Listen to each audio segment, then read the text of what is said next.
Good morning friend. Start करते हैं lecture number 28। Lecture number 28 के अंदर हमें जो टॉपिक स्टडी करना है वो है हेटेरोजीनियस कैटलिस्ट। हेटेरोजीनियस कैटलिस्ट में पहला टॉपिक हम स्टडी करेंगे, most important topic, Ziegler Natta catalyst. Ziegler Natta catalyst का यूज है पॉलीमराइजेशन ऑफ एल्कीन। एल्कीन के लिए पॉलीमराइज। कैटलिस्ट का फॉर्मूला क्या है? Metal Cl4 plus Al3। ये मेटल क्या हो सकता है? अगर मेटल टाइटेनियम है, पर्टिकुलर कैटलिस्ट को हम नाम देते हैं ज़िग्लर-नाटा कैटलिस्ट। अगर मेटल क्रोमियम है तो इसे नाम देंगे Philip catalyst. Other two catalyst भी हो सकते हैं, इसमें जिर्कोनियम एज ए मेटल काम करे या फिर ऑफनियम एज ए मेटल काम। बट हमें अभी स्टडी करना है titanium containing metal which is called Ziegler Natta catalyst. General reaction क्या रहेगी इसकी? तो जनरल रिएक्शन की बात करें तो an molecule of alkene with the help of Ziegler Natta catalyst that CaCl4 with Al3 converted to polymer. ये आपका कैन बन जाएगी, क्योंकि एन रिपीटेटिव जो यूनिट है वो एन रहेगी। अब है हमारे पास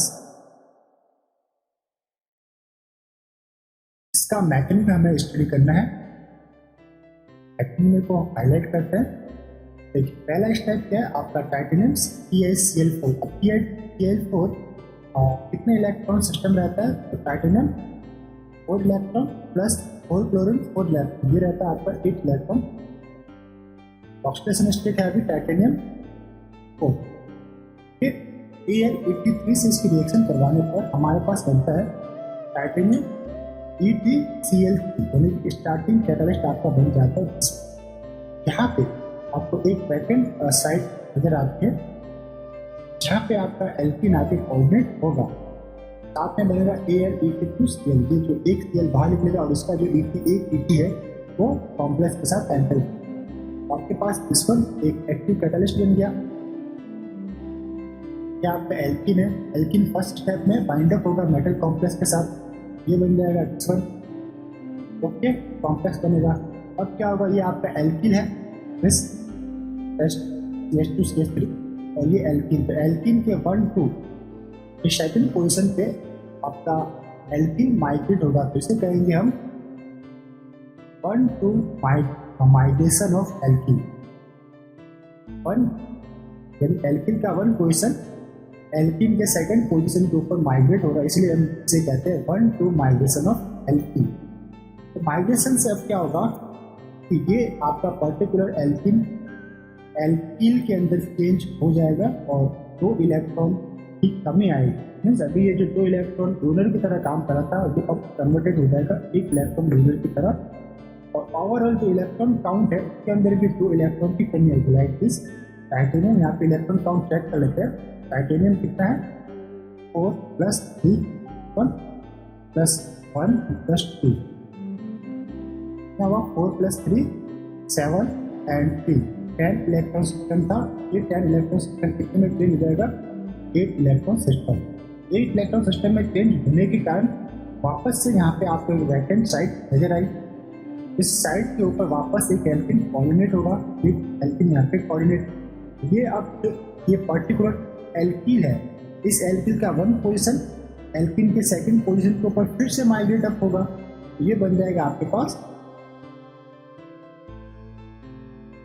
ये बन जाएगा CH2CHR। वापस से ये रिपीटेड यानी 2 यूनिट हो जाएगी, एक यूनिट दिस यूनिट दिस। इसका 1 पोजीशन का इस मेटल के साथ अटैच हो गया और ये आपकी वैकेंट पोजीशन पे, इस वैकेंट पोजीशन पे वापस से एक एल्कीन आके कोऑर्डिनेट होगा। इस टाइप से अगर एन स्टेप होती है आपको ये जो पर्टिकुलर यूनिट है, ये एन यूनिट आपकी कैन के अंदर देखने को मिलेंगी। और लास्ट स्टेप में क्या रहेगा?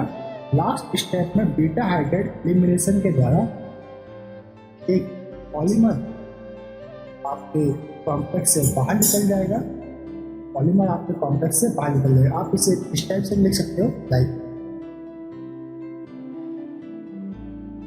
1 1 2 1 8।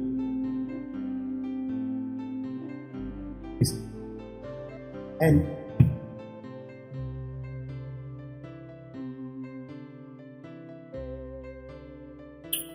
ओके, हमने यहाँ पे जो सब स्टूडेंट है उसकी पोजीशन शो करने के लिए 3 यूनिट टाइप है, 1 2 1 2 1 2, 3 यूनिट को अंदर रखकर वो n बार रिपीट किया है। This one and this one दोनों सेम ही, आपको डिफरेंशिएट नहीं है, और साथ में आपका बच जाएगा मेटल कैटल। अब आपके जो आइसोमर या पॉलीमर बनेंगे वो 3 टाइप के हो सकते हैं। देखिए, आइसोटैक्टिक पॉलीमर। आइसोटैक्टिक पॉलीमर के अंदर जो सब स्टिट्यूएंट है, ऑल सब आर सेम फेज। ये सभी के सभी क्या होंगे, सेम फेज के अंदर आपको देखने को मिलेंगे। And all substituent are same side, melting point रहेगा 167 डिग्री सेल्सियस। फिर आपके पास सिंडियोटैक्टिक पॉलीमर। सिंडियोटैक्टिक पॉलीमर में क्या था, alkyl group are alternate side of chain, skeleton chain. ये था आपके एल्किल ग्रुप, एक अप एक डाउन, एक अप एक डाउन, और ये अल्टरनेट मैनर में, इसलिए हम इसे कहते हैं सिंडियोटैक्टिक पॉलीमर। और इसका मेल्टिंग पॉइंट रहता है अप्रॉक्सीमेट 97 डिग्री सेल्सियस, अप्रॉक्सीमेट 97। एक है आपके पास अटैक्टिक पॉलीमर। अटैक्टिक पॉलीमर में सब स्टिट्यूएंट की जो पोजिशन है वो कोई फिक्स मैनर में नहीं रहती। हो सकते हैं कि एक साथ 2 सब स्टिट्यूएंट अप हो, एक साथ 2 डाउन हो, या एक साथ 3 अप हो, एक साथ 3 डाउन हो, या 2 अप हो 1 डाउन हो। इसकी कोई एक फिक्स पैटर्न देखने को नहीं मिलता। इसे कहते हैं atactic polymer. All alkyls are randomly arranged on chain. इसका मेल्टिंग पॉइंट रहता है लेस देन 0 डिग्री सेल्सियस। इसके आप एक सेकंड मैकेनिज्म भी है, एक्चुअली में सेकंड स्टडी करते हैं, second method of alkene polymerization. इसे हम नोन एज रब्स और ओसी ऑलमैन मैकेनिज्म के नाम से जानते। इस मैकेनिज्म में क्या होता है, जो हमारा स्टार्टिंग कैटलिस्ट था like TiCl4, okay, TiCl4 plus AlBt3 हम यूज मिलेगा। और TiCl4 से हमारे पास एक एक्टिव कैटलिस्ट जनरेट होता है, ये होता है TiCl4 TiCl4 means 9 electron system का कैटलिस्ट जनरेट होता है और एक वैकेंट साइड। और ये इसकी ज्योमेट्री समथिंग कैसे होती है, स्क्वायर पिरामिड। और आप देखेंगे तो ज्योमेट्री रहेगी स्क्वायर पिरामिडल और एक वैकेंट साइड जनरेट रहेगा। अब इसके अंदर एल्किन आके कोऑर्डिनेट होगा ऊपर, या एल्किन आके कोऑर्डिनेट हुआ, ये बन गया आपका ऑक्टाहेड्रल। ये जो था स्क्वायर पिरामिडल, इसमें कन्वर्ट हुआ ऑक्टाहेड्रल में। फिर एल्किल का माइग्रेशन हुआ, ये CH2R। ये क्या होगा, आप बोल सकते हो इसको 1-2 माइग्रेशन भी कह सकते हैं, 1-2 माइग्रेशन। तो इसका 1 और इसका सेकंड पोजीशन, तो ये 1-2 माइग्रेशन, ये ओवरऑल किसमें चेंज हो जाएगा, ओवरऑल ये चेंज होगा एल्किल के अंदर, ये चेंज हो गया एल्किल में, और ये बन गया वापस से आपका स्क्वायर पिरामिडल शेप में। स्क्वायर पिरामिडल आपका ज्योमेट्री बन गया। ओके, फिर से आपको एल्किन के अंदर कोऑर्डिनेट करवाना है। ये देखिए टाइटेनियम, इस ये आप एल्किन कोऑर्डिनेट होगा, ये किसमें बन गया आपका ऑक्टाहेड्रल में। फिर से आपका ये एल्किल माइग्रेट होगा, ये एल्किल यहाँ से यहाँ माइग्रेट होगा, और ये बॉन्ड मेटल के साथ जाके अटैच रहेगा। ये बन गया आपका एल्किल, ये वैकेंट साइड स्क्वायर पिरामिडल।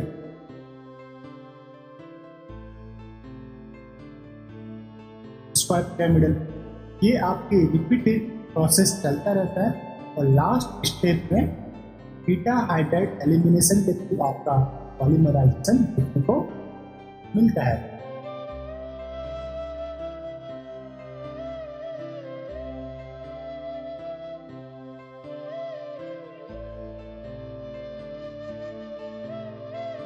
अब आपके पास मेटल्स,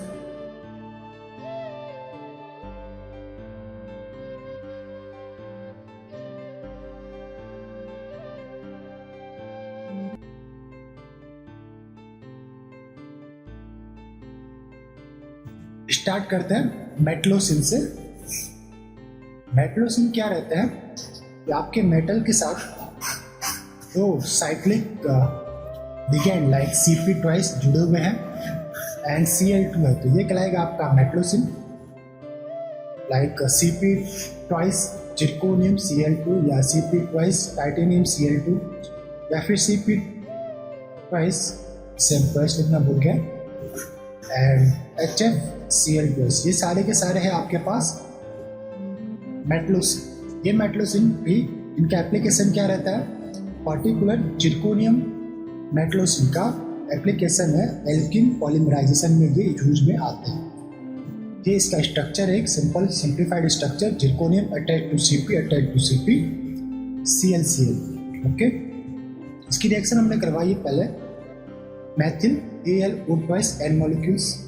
तो हमारे पास पहले क्या बनेगा, एक मिथाइल या दो मिथाइल दोनों के दोनों Cl से रिप्लेस होकर आपको एक स्टार्टिंग कॉम्प्लेक्स देंगे जिरकोनियम Cp NeM।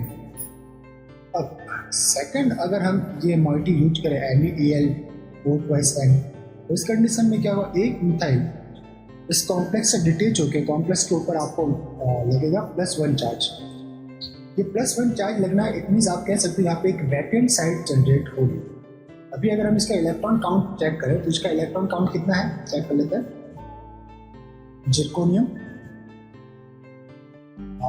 रहेगा आपका टाइटेनियम वाले सीरीज के अंदर आता है, तो ये रहता है आपका 4 इलेक्ट्रॉन +5 × 10 +1 -1 प्लस चार्ज इसलिए -1, तो ये हुआ आपका और 14 इलेक्ट्रॉन सिस्टम। और 14 इलेक्ट्रॉन सिस्टम है, टी शेप इसका स्ट्रक्चर है, अनकोऑर्डिनेट अनसैचुरेटेड सिस्टम है ये। तो यहाँ पे एक वैकेंट साइट जनरेट है, यहाँ पे आप कह सकते हो एक वैकेंट साइट रहेगी। तो इस वैकेंट साइट में कोई एल्कीन आके ट्रैप हो सकता है या एल्कीन कोऑर्डिनेट हो सकता है। तो यहाँ पे हमने लिया एल्कीन, एल्कीन आके यहाँ पे कोऑर्डिनेट हुआ, 14 इलेक्ट्रॉन सिस्टम इसमें चेंज अप होगा, 16 इलेक्ट्रॉन सिस्टम में चेंज होगा। 16 इलेक्ट्रॉन सिस्टम में आपको देखने को मिलेगा और कॉम्प्लेक्स के ऊपर +1 चार्ज रहेगा ही। फिर आपका रहेगा 1-2 एल्किल माइग्रेशन, यानी कि ये जो CH3 है ये माइग्रेट होगा 1 and 2 सेकंड पोजीशन पे, यहाँ पे माइग्रेट अप होगा। तो आपको इसे हम कौन से मैकेनिज्म से समझ रहे हैं, उसी मैकेनिज्म के थ्रू इसे समझ रहे हैं। ये बन गया आपके पास एल्किन और यहाँ पे रही एक वैकेंट साइट। वापस से यहाँ पे एक एल्कीन आके कोऑर्डिनेट अप होगा, इस वन ये बनेगा आपका 16 इलेक्ट्रॉन सिस्टम, कॉम्प्लेक्स के ऊपर +1 चार्ज रहेगा। और फिर आपके पास वापस से नेक्स्ट स्टेप में 1-2 एल्किल माइग्रेशन देखने को मिलेगा। तो ये 1 पोजीशन 2 के ऊपर जाके माइग्रेट होगा, तो आपको इस सिस्टम आपको देखने को मिलेगा। Okay, CH2 bond CHR bond CH2 bond CH bond CH3 bond R। तो यहाँ पे आपको एक वैकेंट पोजीशन देखने को मिली, जो Cp twice zirconium CH2 bond CH bond R, CH2 bond CH bond CH3 bond R। फिर आपके पास क्या रहेगा, वापस से एक एल्किन जहाँ पे आके कोऑर्डिनेट होगा और ये प्रोसेस एंड स्टेप में चलता रहेगा और आपको रिपीटेटिव स्टेप के कारण एक पॉलीमर देखने को मिलेगा। लास्ट स्टेप में क्या रहेगा, बीटा हाइड्राइड एलिमिनेशन से आपको पॉलीमर मिलेगा। और पॉलीमर भी किस टाइप के मिल सकते हैं, जैसा हमने पढ़ा था आइसोटैक्टिक या फिर सिंडियोटैक्टिक या फिर अटैक्टिक। तो इतने टाइप के आपको पॉलीमर्स देखने को मिल सकते हैं।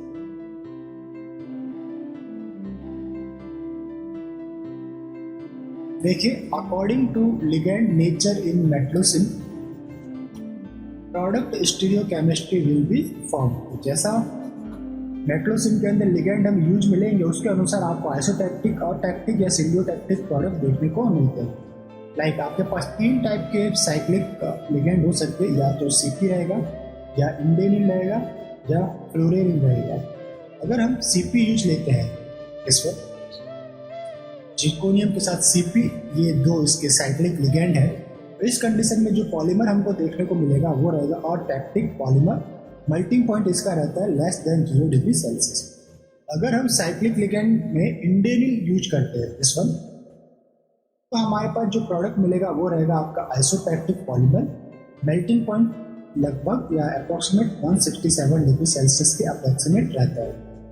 अगर हम जिरकोनियम के साथ फ्लूरेनिल यूज में लेते हैं, लिगेंड क्या यूज में लेंगे, फ्लूरेनिल, ओके, तो हमारे पास प्रोडक्ट क्या मिलेगा, सिंडियोटैक्टिक पॉलीमर पॉलीप्रोपाइलिन आपको प्रोडक्ट देखने को मिलेगा, जिसका मेल्टिंग पॉइंट रहता है 97 degree Celsius, okay, melting point 97 degree Celsius. तो एक हम समरी कर लेते हैं, यहाँ पे समरी है, लिगेंड अगर सीपी है तो प्रोडक्ट मिलेगा आपको अटैक्टिक, लिगेंड अगर आपको इंडेनिल है, इसे याद रखना इंडेनिल है, तो प्रोडक्ट मिलेगा आपको आइसोटैक्टिक, मेल्टिंग पॉइंट अप्रॉक्सीमेटली 167 डिग्री, और अगर लिगेंड आपका फ्लोरेनिल है तो प्रोडक्ट मिलेगा आपका syndiotactic, melting point 97 degree Celsius.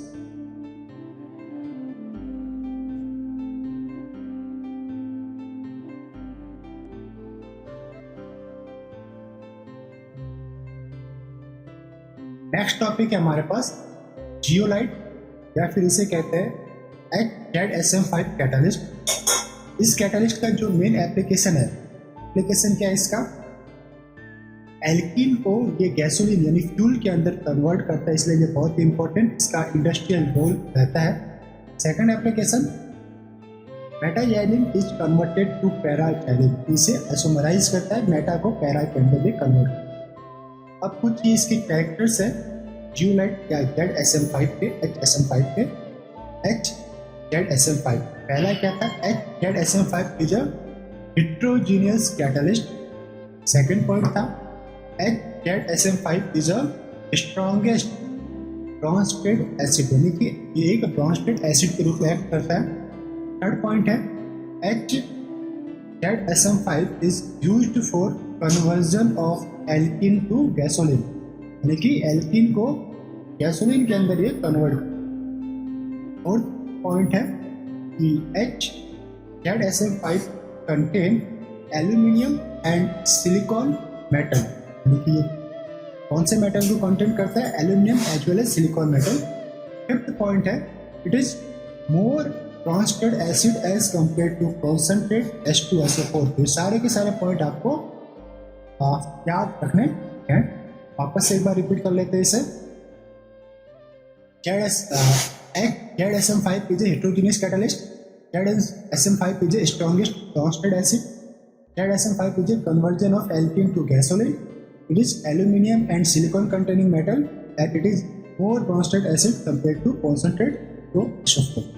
अब ये इसका एक सिंप्लीफाइड स्ट्रक्चर या फॉर्मूला है, silicon metal attach to 4 oxygen, ये रहेगा आपका TD अरेंजमेंट यहाँ पे, देन अटैच टू एल्यूमिनियम, ये भी आपका TD में रहेगा इस वन, फिर से सिलिकॉन, ये इसी तरह से रिपीटेटिव होता जाता है, ये कहलाएगा आपका, इसमें सिलिकॉन एल्यूमिनियम रेशियो कितना रहता है 3:1। कई बार इसे पूछा गया है, इसे हाईलाइट करना है, silicon aluminium ratio is 3:1 in ZSM5।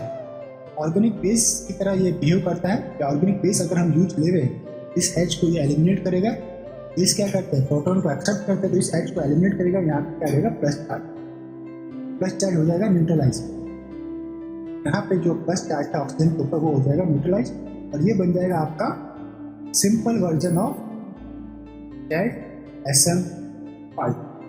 अच्छा, ओके, एप्लीकेशन क्या है इसका देख लेते हैं। दो एप्लीकेशन था, एक गैसोलीन प्रोडक्शन में, और second metaxylene is converted into the paraxylene, means isomerize करता था, और सेकंड एप्लीकेशन था दिस हो electrophilic substitution reaction like this one, क्या आपका बेंजीन है, ये एल्कीन है, ZSM5 आपने यूज किया act as a strong Bronsted acid. तो अब इसके स्टेप वाइज हम इसकी रिएक्शन कर लेते हैं। स्ट्रॉन्ग ब्रॉन्स्टेड एसिड है, ब्रॉन्स्टेड एसिड है, मीन्स ये प्रोटॉन या इलेक्ट्रॉन को एक्सेप्ट करेगा, इलेक्ट्रॉन पेयर एक्सेप्ट करेगा, मीन्स लिख लेते हैं CH2 double bonded to CH2 ZSM5। अब एक स्ट्रॉन्गेस्ट ब्रॉन्स्टेड एसिड है, इसका जो एक H इस टाइप से रहेगा C double bonded to C bonded to H bonded to H bond H। अब ये इलेक्ट्रॉन एक्सेप्टर है तो क्या करेगा H माइनस को, ये पूरे का पूरे बॉन्ड पेयर को अपने साथ एक्सेप्ट कर लेगा। H minus goes to ZSM5 और इस कार्बन के ऊपर क्या आ जाएगा पॉजिटिव चार्ज। देखिए लिखा है इस CH3 on CH2 plus charge. Acids रहते हैं, स्ट्रॉन्ग कांस्टेंट एसिड रहते हैं, वो इलेक्ट्रॉन पेयर एक्सेप्ट करते हैं, ठीक है। और जो बेस रहेंगे वो इलेक्ट्रॉन पेयर डोनर रहेंगे, ठीक। इलेक्ट्रॉन ये क्या करेगा आपका एक्सेप्ट करेगा। अब है यहाँ पे आपको मिल गया carbocation intermediate act as a electrophile. ये आपको अब एक्ट करेगा इलेक्ट्रोफाइल की तरफ। ये है आपके पास स्टेप नंबर सेकंड में benzene act as a nucleophile, this one act as a electrophile. This double bond goes to this, तो यहाँ पे आएगा आपका पॉजिटिव चार्ज और ये यहाँ पे H बाहर H प्लस बाहर, ये बन गया आपके पास प्रोडक्ट। क्या बना ये एल्किल बेंजीन आपके पास प्रोडक्ट। अब आपके पास मेन इंपॉर्टेंट स्टेप या टॉपिक कह सकते हैं आप सिंथेटिक गैसोलीन। इसे कहते हैं सिंथेटिक गैसोलीन क्या है, ZSM5 इस टाइप से यहाँ पे यूज में होता है। जैसा कि मैंने अभी आपको बताया गैसोलीन प्रोडक्शन के लिए ZSM5 का हम यूज करते हैं।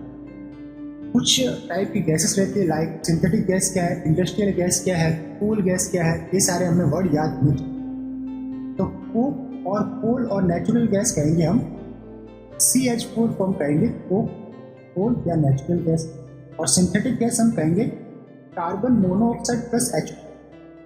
कैसे बनती है सिंथेटिक गैस, जब हम रेड हीटेड कोक को वाटर स्टीम के साथ हीट करते हैं, वाटर के साथ हीट करते हैं, तो वाटर का होता है रिडक्शन, वाटर का होता है सॉरी हाँ यस रिडक्शन होगा और आपको मिलेगा कार्बन मोनोऑक्साइड और H2। ये आपका कहलाएगा सिंथेटिक गैस। हमने इसे सिंथेसाइज किया इसलिए हम इसे कहेंगे सिंथेसिस गैस। ये जनरली एग्जिस्ट नहीं करती है, तब एग्जिस्ट करेगी जब हम रेड हॉट कोक के ऊपर स्टीम वाटर स्टीम को पास आउट करेंगे तो हमें मिलेगा कार्बन मोनोऑक्साइड प्लस, ये आपका सिंथेसिस गैस।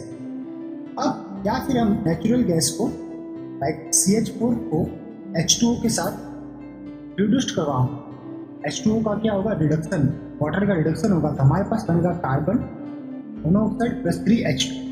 ओके, तो स्टेप फर्स्ट सिंथेटिक गैसोलीन बनाने में स्टेप फर्स्ट आपको बनाना पड़ता है पहले सिंथेसिस गैस। हमने बना लिया सिंथेसिस गैस, दो मेथड से, इसमें भी सब मेथड थे, दो मेथड से हमने सिंथेसिस गैस बनाया। अब ये जो H2 है सिंथेसिस गैस, स्टेप सेकंड में क्या होगा, synthesis gas can be converted into methanol using zinc और कॉपर ऑक्साइड कैटालिस्ट। ओके, तो this one carbon monoxide plus 2H2 with zinc और कॉपर ऑक्साइड, तो zinc and copper oxide catalyst था। तो zinc and copper oxide के use से ये convert होता है मिथेनॉल के, हमने अभी से मिथेनॉल में कन्वर्ट किया। स्टेप नंबर थर्ड में क्या होगा कि methanol converted to gasoline using कौन सा हमें यूज करना है catalyst ZSM5। This and molecule of methanol ZSM5 आपका कैटालिस्ट, ये चेंज हो गया आपके लॉन्ग चेन एल्कीन जो कहलाएगा गैसोलीन। CH2 रिपीटेटिवली NH2 आपका प्रोडक्ट होता है। अब इसका मैकेनिज्म कैसा रहेगा ZSM5 का, तो ZSM5 जैसा कि एल्यूमिनियम सिलिकॉन कंटेनिंग ऑक्साइड थे जो कि आपको एक ये एक्टिव सरफेस प्रोवाइड करता है। इस एक्टिव सरफेस के ऊपर कार्बन मोनोऑक्साइड अपने एलिमेंट के रूप में इसके साथ बाइंड अप हो जाएगा, लाइक कार्बन अलग ऑक्सीजन अलग। इसी टाइप से H2 जो है वो इसके एलिमेंट के रूप में बाइंड होगा H और H। राइट, मैं इसको आपको इस टाइप से बता दूँ, इस कार्बन बाइंड अप, इस ऑक्सीजन बाइंड अप, इस hydrogen bind up, hydrogen bind up, यहाँ पे भी कोई हाइड्रोजन होगा, यहाँ पे भी कोई हाइड्रोजन होगा। ये कार्बन हाइड्रोजन के साथ बाइंड अप होकर इस टाइप का स्ट्रक्चर बनाएंगे, सेकंड स्टेप पे CH2। इसी टाइप से इस सरफेस के ऊपर इस टाइप की आपको यूनिट देखने को मिलेगी, bond H binded CH2 binded to CH3 binded to CH2। अब नेक्स्ट स्टेप में क्या होगा, ये इसके ऊपर माइग्रेट होगा, ये बनेगा कहीं CH3। अब क्या होगा, ये यहाँ माइग्रेट होगा, ये यहाँ माइग्रेट होगा। तो इस टाइप से आपको एक लॉन्ग चैन प्रिपेयर्ड होते हुए नजर आएगी। जब ये लॉन्ग चैन का मॉलिक्यूलर मास ज़्यादा हो जाता है तो ये ऑटोमेटिकली डिटेच हो जाते हैं इस सरफेस। ओके, यहाँ पे देखेंगे ये जब ये एन रिपीटेटिव यूनिट बन जाती है तो ये ऑटोमेटिकली हैवी वेट के कारण सरफेस से डिटेच हो जाते हैं और आपको मिलता है गैसोलीन प्रोडक्ट। इस टाइप से ये गैसोलीन का स्टेप था। पहला हमें बनाना पड़ता है सिन गैस, सिंथेटिक गैस, फिर हमें बनता है गैसोलीन। ओके, अब है हमारे पास सिन गैस हो गया, गैसोलीन हो गया। अब वाटर गैस किसे, जो सिन गैस था वही समथिंग वाटर गैस आपका कहलाता है। वाटर गैस या सिंथेटिक गैस या सिन गैस, इसे हम अलग अलग नामों से जानते हैं। वाटर गैस, सिंथेटिक गैस या सिन गैस, इसे हम कहते हैं फिशर ट्रॉप्च प्रोसेस के नाम से भी हम इसे जानते हैं। लाइक कार्बन रेड हॉटेड कोक के ऊपर हम वाटर स्ट्रीम पास आउट करेंगे तो हमारे पास बनेगा carbon monoxide with H2 gas. ये है आपके पास वाटर गैस, या फिर इसे आप कह सकते हो सिन गैस। ओके, अब natural gas like CH4 plus H2O steam 700 to 1000 degree Celsius के ऊपर अगर हम इस हीट करेंगे तो हमारे पास बनेगा कार्बन मोनोऑक्साइड प्लस CH2। ये भी बन गया आपके पास सिंथेसिस गैस, या इसको हम कहेंगे सिन गैस। इसमें होता क्या है कि वाटर मॉलिक्यूल कार्बन मोनोऑक्साइड को अगर आप H2O से हीट करते हो या H2O के साथ रिएक्ट करवाते हो तो आपका वाटर का होगा रिडक्शन। ओके, तो वाटर का रिडक्शन होने पे बनेगा आपके पास CO2 plus H2। Reduction means oxygen का बाहर निकलना, तो वाटर में वो बाहर निकल रहा है तो वाटर का हो गया रिडक्शन, आपको मिला H2 गैस। इसे हम कहते हैं इंडस्ट्रियल गैस। मोर वर्सेटाइल, यानी बहुत ही ज्वलनशील होता है, बहुत ही स्पार्क होते ही ये फायर को कैचअप कर पाता है, इसलिए ये मोर वर्सेटाइल है, handle with very quick. Okay, ये बन गया आपका industrial gas. Carbon monoxide heated with water get converted to carbon dioxide with H। Water gas shift reaction catalyzed by, अब वाटर गैस रिएक्शन को किससे कैटालाइज करते हैं हम, मेटल कार्बोनिलेट के द्वारा। मेटल कार्बोनिल या Fe3O4 या Fe क्रोमियम या जिंक ऑक्साइड हम लेते हैं इसे कैटालाइज करने के लिए। Water gas reaction can be catalyzed by catalyst, heterogeneous catalyst. कौन कौन से देख लेते हैं। हेट्रोजीनियस कैटलिस्ट में हम यूज करेंगे Fe3O4 या फिर Fe क्रोमियम या फिर zinc oxide, zinc copper oxide. ये सारे के सारे required high temperature and pressure रहते हैं। ये बहुत ही ज़्यादा टेम्परेचर भी चाहिए और प्रेशर भी चाहिए।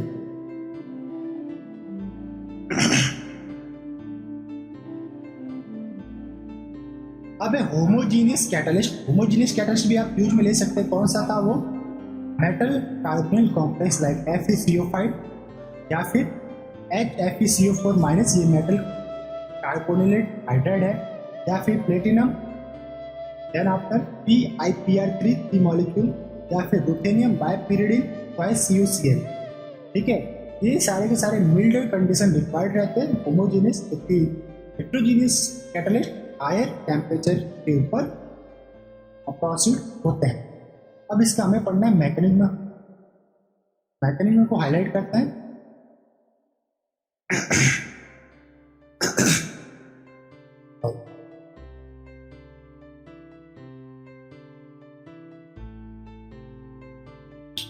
स्टार्ट करते हैं इसको। आपके पास कैटालिस्ट है 18 electron system, metal carbonyl complex CO4 FeCO, यानी टोटल मिला के ये क्या हो गया 18 इलेक्ट्रॉन कॉम्प्लेक्स FeCO5। इसे हमने इस टाइप से लिखा है CO4 FeCO। ये हमने लिया न्यूक्लियोफाइल। न्यूक्लियोफाइल कहाँ पे अटैक करेगा, टर्मिनल कार्बोनिल के ऊपर। तो दिस ये अटैक किया, कॉम्प्लेक्स का माइनस चार्ज, ये carbonyl C double bond O। ये H और मेटल के बीच में क्या देखने को मिलेगा हमें, अगोस्टिक इंटरैक्शन देखने को मिलेगा। तो अगोस्टिक इंटरैक्शन के कारण हाइड्रोजन मेटल के साथ अटैच्ड हो जाएगा और CO2 गैस के रूप में बाहर निकल जाएगा। तो ये बन गया हमारे पास complex 18 electron system CO4 Fe8 minus charge. अब हमने वापस से H2O से इसकी रिएक्शन करवाई। H2O से रिएक्शन करवाने पर ये मेटल कार्बोनिलेट है, act as a base, proton accept करेगा। प्रोटॉन यानी H को एक्सेप्ट कर रहा है तो क्या बनेगा, dihydrogen metal carbonyl complex. ये क्या बन गया आपका, dihydrogen metal carbonyl complex 18 electron system.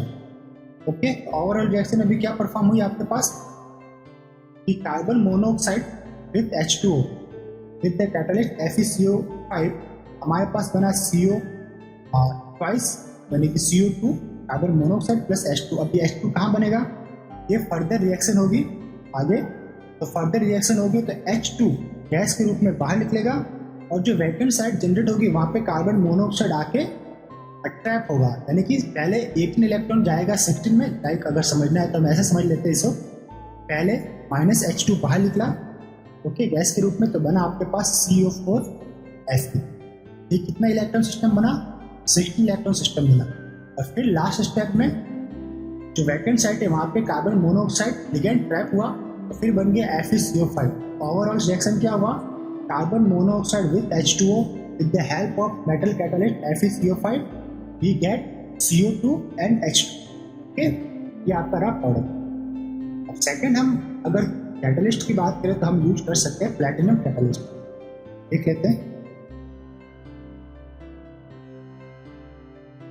Platinum catalyst is more reactive because it activate both H2O as well as carbon monoxide, दोनों को एक्टिवेट करता है, इसलिए ये मोर रिएक्टिव रहता है। तो इसके भी कुछ एडवांटेज है। अब इसके मैकेनिज्म को स्टडी करते हैं।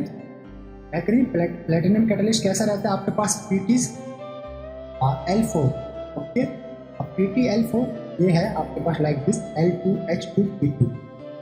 अब क्या हुआ पहले स्टेप में, या फिर हम लेते हैं PtL4, पहले स्टेप में -L एक लिगेंड बाहर निकला तो आपके पास एक्टिव कैटलिस्ट बना PtL3, इसके अंदर एक वैकेंट साइट है।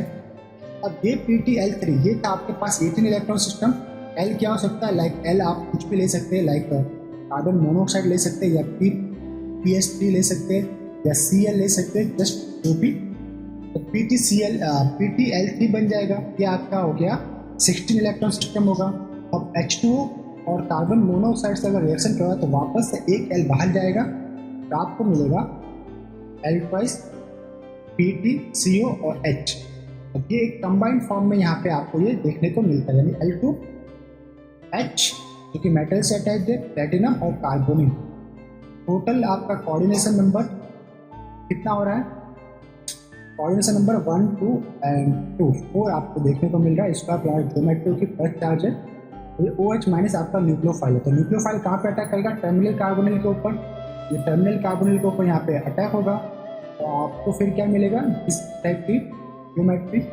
अब ये जो हाइड्रोजन और मेटल के बीच अकॉस्टिक इंटरेक्शन देखने को मिलेगा, तो H मेटल के साथ अटैच होगा, CO2 बाहर, ये CO2 आपका बाहर, ये बन गया L ट्वाइस।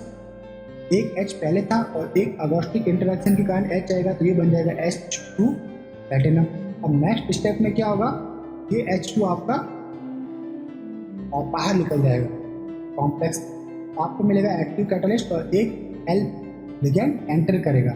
जैसा कि मैंने बताया पहले, जो आपका 16 इलेक्ट्रॉन है वो किस में जाएगा, 14 वापस से 16 में जाएगा।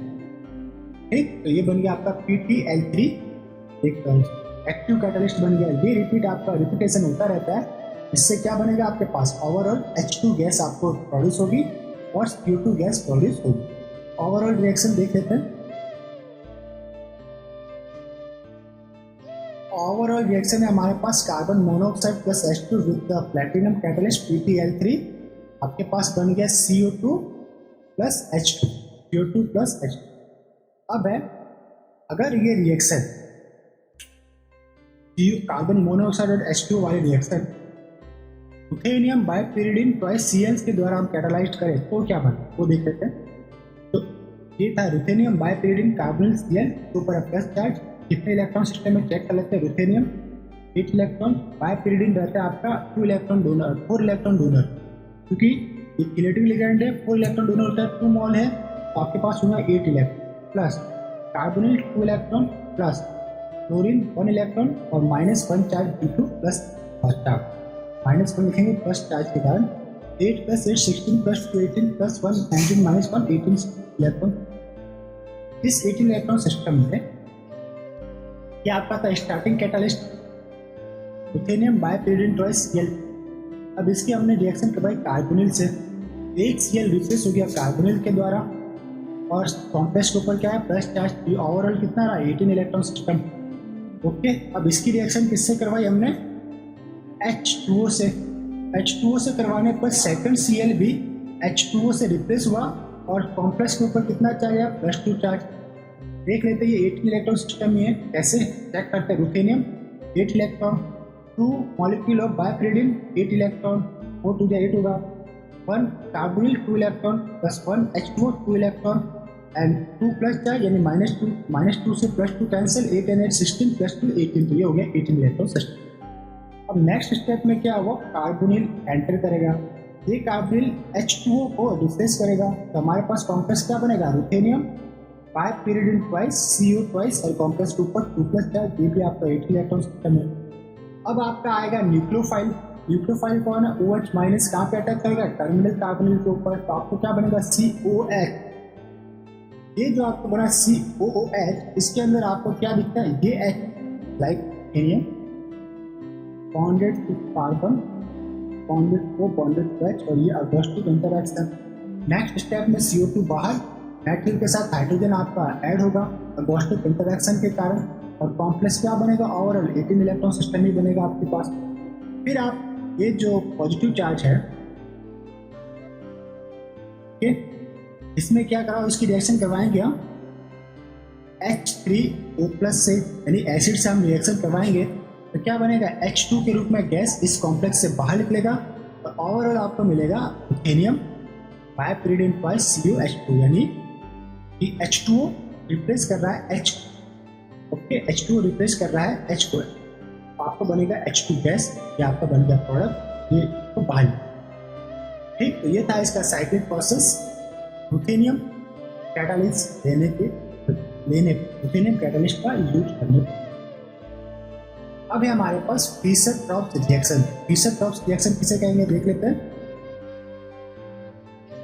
ये था कन्वर्जन ऑफ सिंथेसिस गैस यानी carbon monoxide plus H2 into hydrocarbon, यानी कार्बन मोनोऑक्साइड प्लस H2 का हाइड्रोकार्बन में कन्वर्जन करता है। Second point oxygenation of synthesis gas such as alcohol, aldehyde and ketone, ये सारा का सारा इसका क्या करता है ऑक्सीजनेशन करता है। कैटलिस्ट कौन सा यूज में लेते हैं हम, मेटल कार्बोनिल क्लस्टर को फिशर-ट्रॉप्स रिएक्शन में यूज में लेते हैं, like sodium 6CO16, Fe5 carbon CO15, Fe6 carbon CO17, Ru6 carbon CO17, ये सारे के सारे मेटल कार्बोनिल क्लस्टर है इसका यूज फिशर-ट्रॉप्स रिएक्शन में करते हैं। ये था आपका मैकेनिज्म।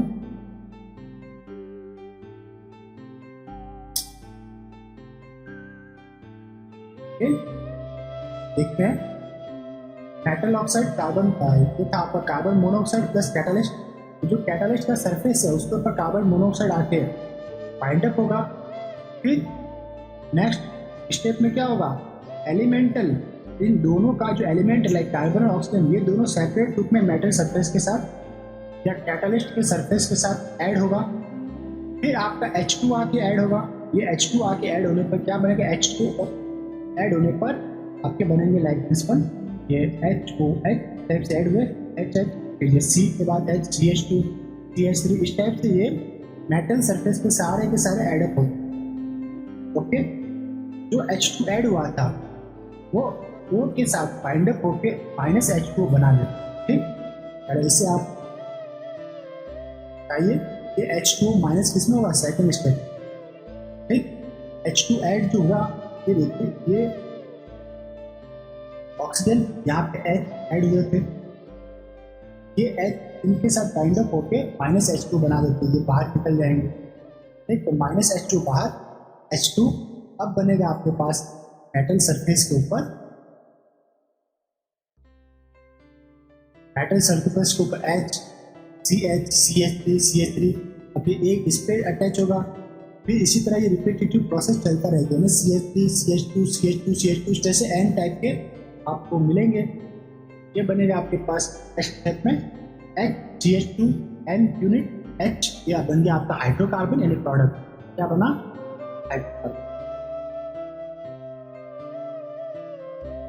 हाइड्रोकार्बन बन गया और आपके पास कैटालिस्ट रीजनरेट हो गया। ये था आपका फिशर-ट्रॉप्स मैकेनिज्म। इसमें आप कार्बन मोनोऑक्साइड को हाइड्रोकार्बन के ऊपर हाइड्रोकार्बन में चेंज करते हो। कार्बन मोनोऑक्साइड के साथ आपको क्या लेना पड़ता है, कार्बन मोनोऑक्साइड प्लस H2, यहाँ पे आप लेते हो कैटलिस्ट, एक इसमें चेंज करता है हाइड्रोकार्बन।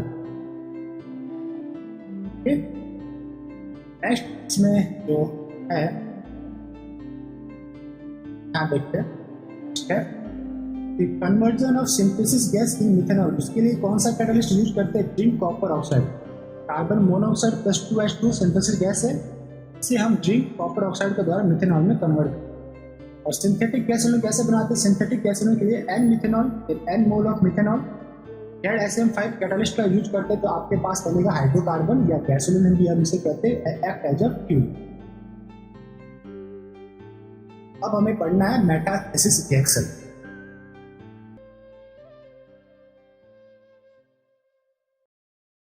ओके, टॉपिक है हमारे पास मेटाथेसिस रिएक्शन, या हम इसे कहते हैं एल्किन मेटाथेसिस रिएक्शन। इसके अंदर है ये ऑर्गेनोमेटेलिक केमिस्ट्री के अंदर OM ऑर्गेनोमेटेलिक केमिस्ट्री। इसकी डिटेल स्टडी हम ऑर्गेनिक केमिस्ट्री में भी करने वाले हैं। जस्ट ऑर्गेनोमेटेलिक केमिस्ट्री में भी जो कैटालिस्ट मेटाथेसिस रिएक्शन के लिए यूज में आते हैं उसको एक बार स्टडी कर लेते हैं। तो मेटाथेसिस रिएक्शन का यूज क्या है, application synthesis of unsaturated olefins. Synthesize करने के लिए मेटाथेसिस रिएक्शन का यूज करते हैं। Metathesis reaction means cutting and stretching of olefinic bond leading to different unsaturated product. यानी कि दो आपके पास अलग अलग एल्कीन्स है, टर्मिनल एल्कीन्स है, तो उन दो अलग अलग एल्कीन को आप टर्मिनल से कट आउट करके आप स्टिच कर पाते हैं। कैसे करेंगे वो हम देखते हैं।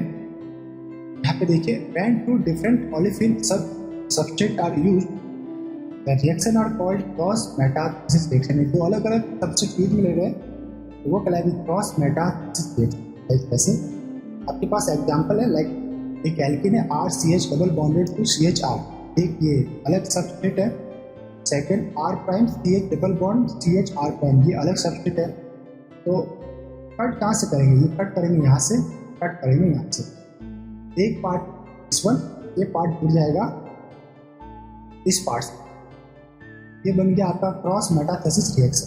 ठीक है, यानी कि एक सबस्ट्रेट का एक पार्ट दूसरे सबस्ट्रेट के दूसरे पार्ट से जाके ऐड हो गया, वो बना आपका मेटाथेसिस। इसे कहते हैं कटिंग एंड स्ट्रिचिंग ऑफ ऑलिफिन। अब मेटाथेसिस के लिए कौन से रिएजेंट या कौन से कैटलिस्ट यूज में लेते हैं, बहुत ही इंपॉर्टेंट कैटलिस्ट है, नाम है इसका ग्रफ कैटलिस्ट।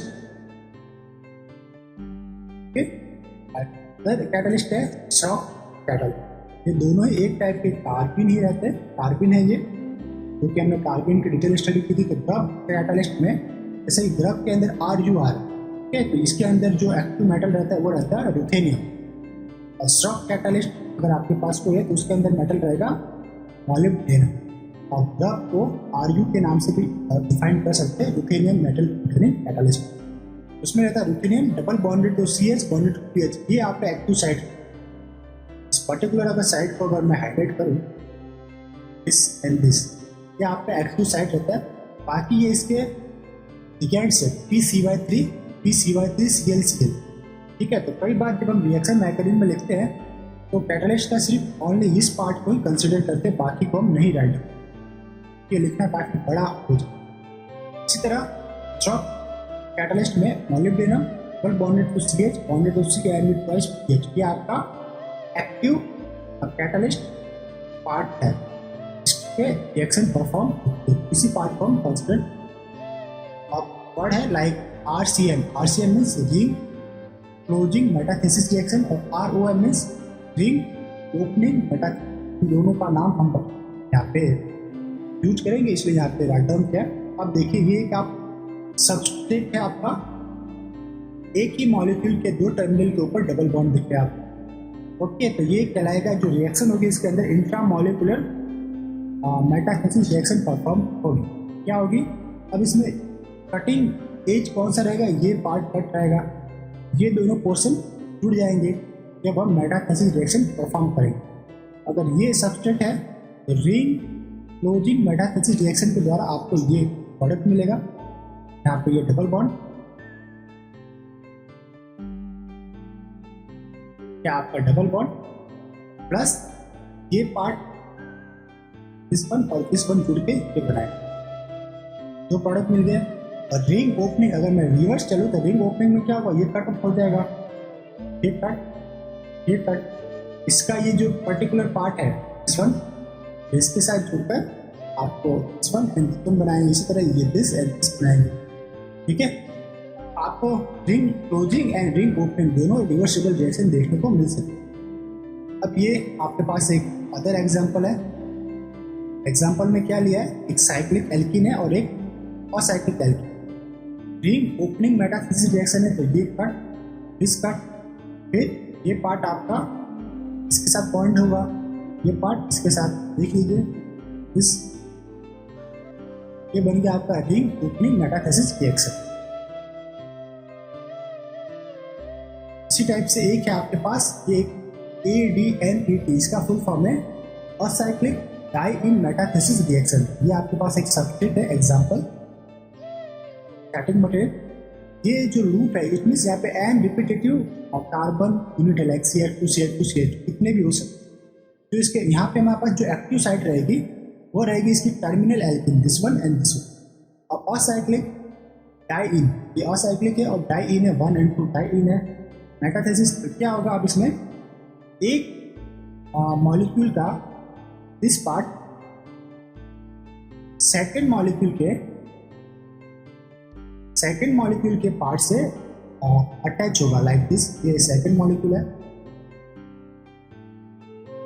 अब तो आपको ये पार्ट इस पार्ट से अटैच होगा, तो यहाँ पे जस्ट मैंने लिखा है। इसी टाइप से ये रिपीट होता जाएगा तो एन यूनिट आपको मिलेगा। यहाँ पे रिंग क्लोजिंग नहीं हो रहा, क्या हो रहा है, असाइक्लिक डाइइन मेटाथेसिस हो रहा है, यानी कि एक डाइइन दूसरे डाइइन के साथ रिपीटेटिव मैनर में ऐड होते जाके एक पॉलीमर आपको देंगे। इसी तरह एक ये क्लोज इन सिस्टम है, इसमें है आपको ring opening metathesis polymerization reaction, यानी कि रिंग ओपन होके, यानी कि रिंग ओपन होने के लिए क्या आपका कट होगा, रिंग ओपन होके ये पॉलीमराइजेशन करेगा, ये पॉलीमर बनाएगा। ओके, ये भी पॉलीमर था, ये भी आपका पॉलीमर।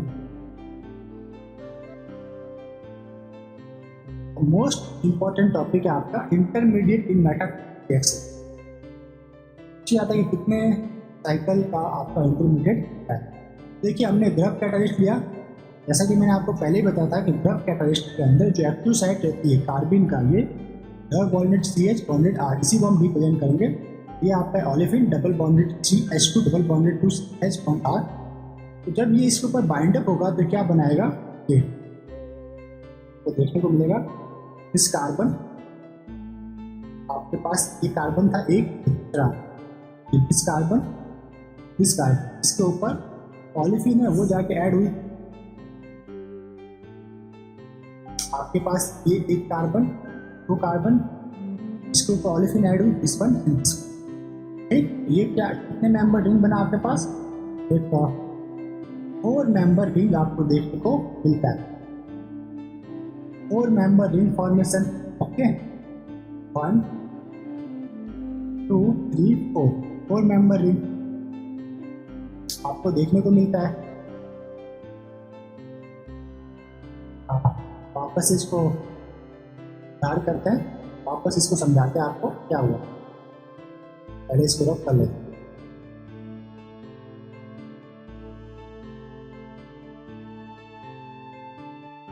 कैटलिस्ट को मैं ओपन कंडीशन में लिखता हूँ, ruthenium double bonded to CH bonded to R, और यहाँ पर है मेरा एल्कीन, ये रहा मेरा CH2 double bonded to CH bonded to R। अब क्या होगा, ये act as a act as a electrophile, ये यहाँ पे एक्ट करेगा, ये गया यहाँ पे। ओके, तो आपको क्या मिला, 4 मेंबर साइक्लिक रिंग देखने को मिलेगा इसमें। अब यहाँ पे जो नेक्स्ट स्टेप में बनेगा, ruthenium bonded to CH bonded to R bonded to CH2 bonded to CH bonded to R bond. ये क्या मिला आपको, 4 मेंबर रिंग। यही था आपका 4 मेंबर रिंग फॉर्मेशन आपको देखने को मिलता है। Metal double bonded to CH2, अब जब इसका डिसोसिएट होगा, ये आपका जाएगा यहाँ से कट होगा, दिस, हाईलाइट करता हूँ, ये यहाँ से कट होगा, आपको मिलेगा metal double bonded to CH2 और प्रोडक्ट क्या बना RCHCHR, ये RCHCHR, ये बन गया आपके पास मेटल साइक्लोब्यूटेन इंटरमीडिएट आपको देखने को मिलेगा। इस लेक्चर को यहीं पे स्टॉप करते हैं। आई होप इस लेक्चर में काफ़ी कुछ आपको सीखने को मिला होगा। अगर किसी पॉइंट में आपको डाउट है तो आप हमें कमेंट बॉक्स में पूछ सकते हैं। तो चलिए मिलते हैं नेक्स्ट लेक्चर में, तब तक के लिए हैव ए नाइस, खुश रहिए, रात।